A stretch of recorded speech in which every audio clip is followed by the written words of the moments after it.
Batalan ini Mas.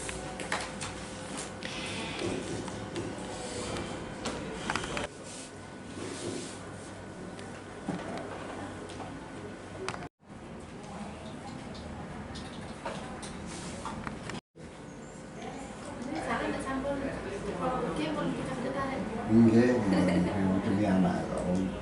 Kanggo danane anak-anak. Jane.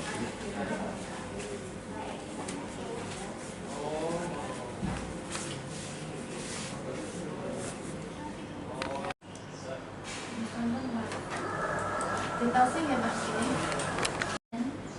Mungkin yang kecil sama BSI. Dicek. Iya. Dan mungkin sama satu bulan tak tidak cair. Mungkin dia tidak begini. Oke. Iya. Ini kan jenengan ya. Masuk kali-kali di petang di Pak. Lah ibu isih ngoten nggih saya kancane golek duit. Iya.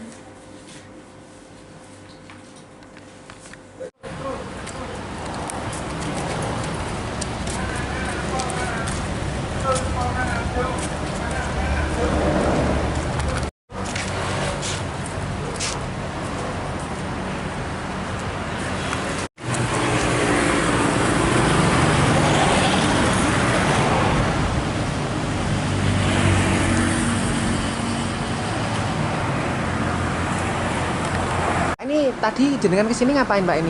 Pembatalan haji. Ya. Ini siapa aja Pak yang dibatalkan dan? Ya, saya sama istri. Ini udah mendaftar tahun berapa Pak? 2014. Ini berarti udah menunggu berapa? Nanti rencananya berangkat tahun berapa? Sekitar 2027. Pak ini kenapa kok dibatalin Pak ini? Yang istri meninggal, yang saya faktor ekonomi demi anak, untuk biaya anak. Ya ini juga karena biaya haji yang naik ini juga Pak jadi alasan? Ya bisa juga.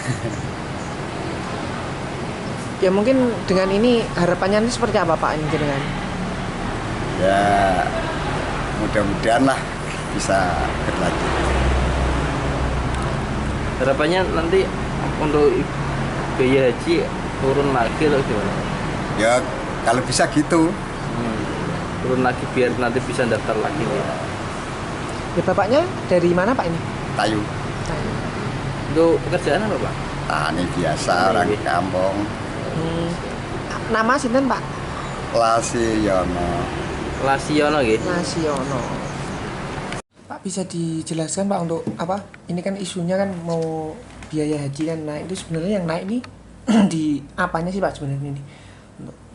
Baik, terima kasih. Jadi sesuai dengan hasil rapat dengar pendapat antara Komisi 8 DPR RI dengan Gus Menteri Agama, setelah Gus Menteri Agama mendapatkan kuota haji dari pemerintah Arab Saudi yang kembali menjadi normal 221.000, dan setelah dilakukan pembahasan beberapa hari yang lampau, Gus Menteri kemudian mengusulkan untuk biaya bipih tahun ini menjadi 69 juta rupiah per jamaah.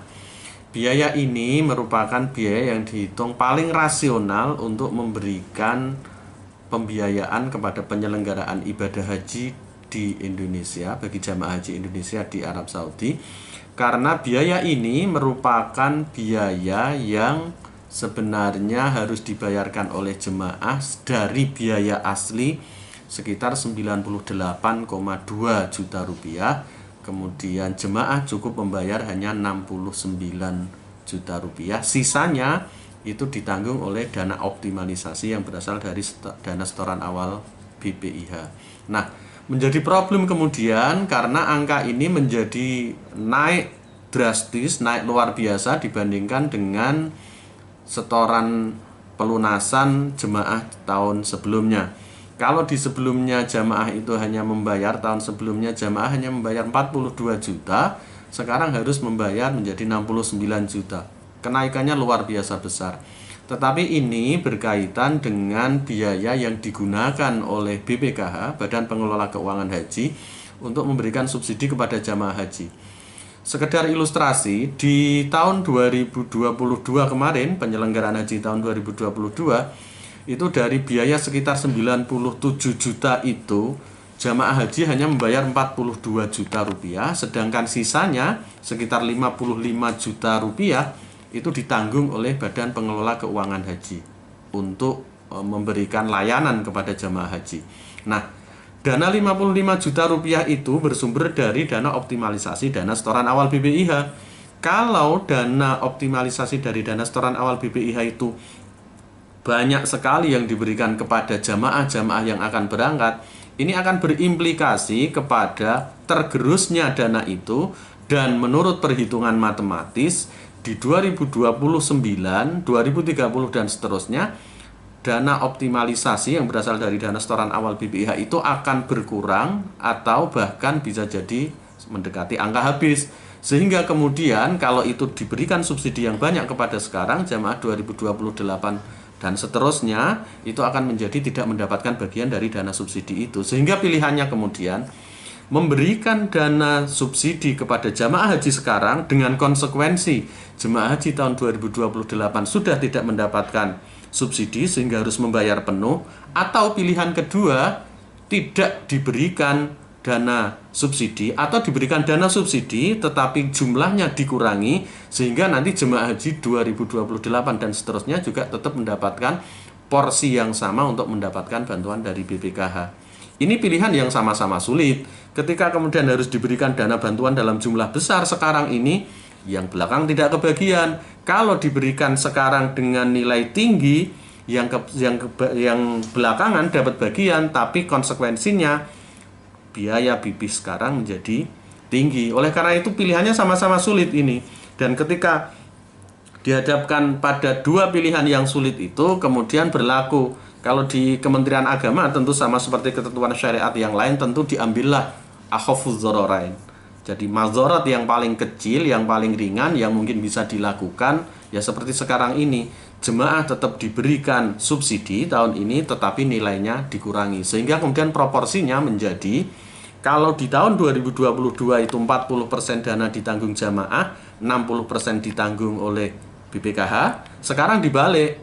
Tetapi baliknya memang agak lumayan drastis gitu. Sekarang yang 70% ditanggung jamaah, 30% ditanggung oleh BPKH. Itu hanya proses mekanisme pembayaran saja yang kemudian dari siapa untuk proses pembayarannya. Tetapi kemudian karena isu ini satu mendekati Pilpres, kita tahu mendekati Pilpres dan mendekati masa pelunasan yang kebetulan naiknya memang luar biasa, drastis dibandingkan tahun sebelumnya, akhirnya muncul isu yang beredar kemana-mana, seolah-olah tidak amanah dan lain-lain. Itu yang terjadi.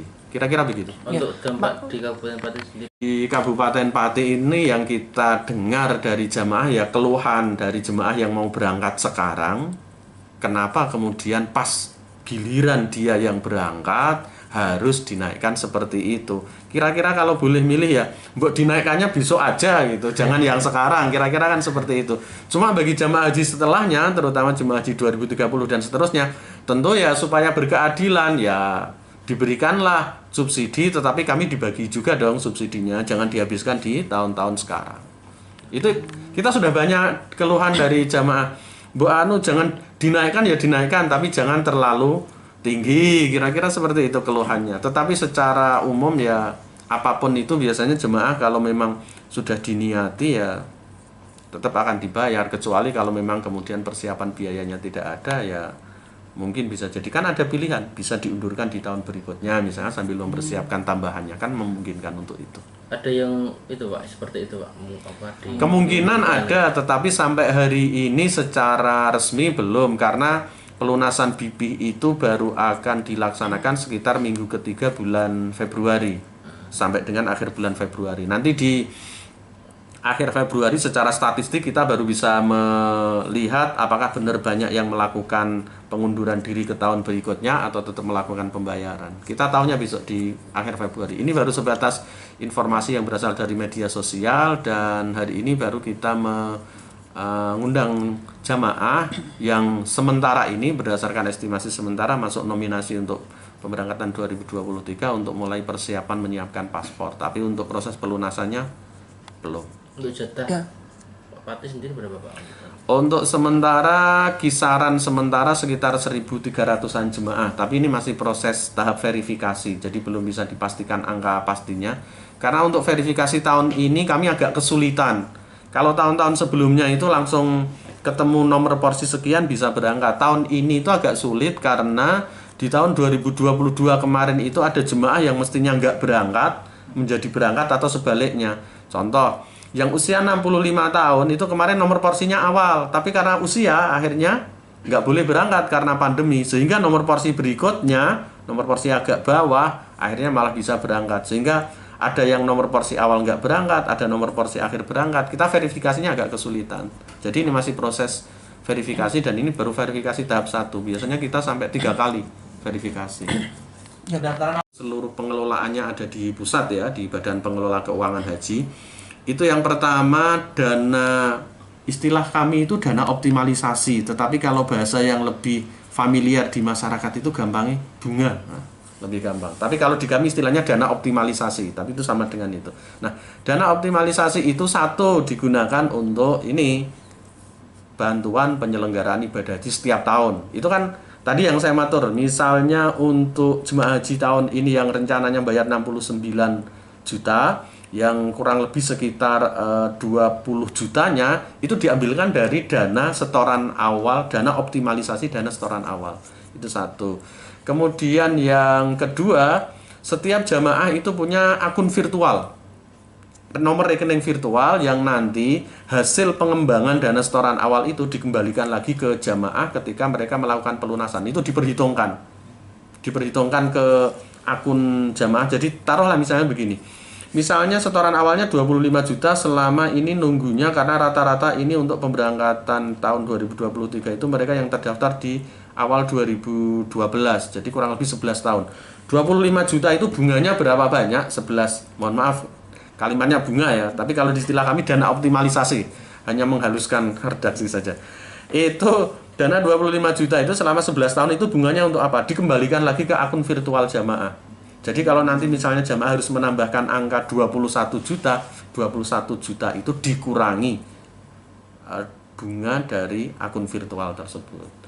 Untuk tahun kemarin, contoh yang tahun kemarin itu rata-rata akun virtualnya itu ada kisaran sekitar 700.000 tapi. Karena ini pakai jasa giro jadi kan memang kecil bunganya, tetapi ada sekitar 700.000. Tapi di luar bunga yang diberikan melalui akun virtual itu diberikan dalam bentuk subsidi yang tidak langsung diterima oleh jamaah di rekeningnya masing-masing. Tapi misalnya untuk pembiayaan seperti tadi, sekitar angka 21 juta per jamaah itu kan diberikan ke jemaah, tapi tidak diberikan langsung untuk fasilitas dan layanan, akomodasi, transportasi dan lain-lain.